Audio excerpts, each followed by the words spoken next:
Monsieur Spoon hadir di TSM Makassar. Outlet Monsieur Spoon hadir perdana di kota Makassar.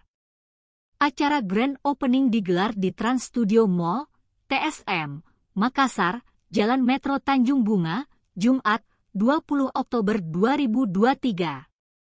Hadirnya Friend Bakery Cafe pertama di Makassar ini makin memperkuat branding kota Makassar sebagai kota makan enak.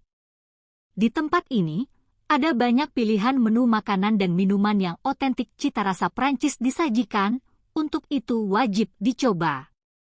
Berlokasi di dalam gedung TSM Makassar, Monsieur Spoon menawarkan konsep all-day dining experience, di mana customer dapat menikmati seluruh hidangan yang disajikan sepanjang hari, mulai dari sarapan, makan siang, snack sore, sampai dengan makan malam.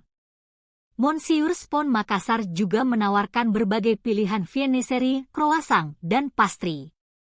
Juga berbagai pilihan menu baru yang diluncurkan pada bulan Oktober 2023 di Jakarta. Di antaranya, sweet corn brulee soup dan berbagai pilihan varian nasi, seperti chicken medallion, buttermilk chicken with rice, Mykonos meatball with tzatziki, dan slow cooked braised beef. Selain itu, ada juga menu-menu andalan dimulai dari berbagai jenis viennoiseries dan pastry, berbagai pilihan pasta, berbagai pilihan salad, chroger dan croissant sandwich, berbagai menu main course diantaranya Australian ribeye steak, pan searet salmon, duck leg confit, dan berbagai pilihan lainnya.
Download Tribun X sekarang, menghadirkan lokal menjadi Indonesia.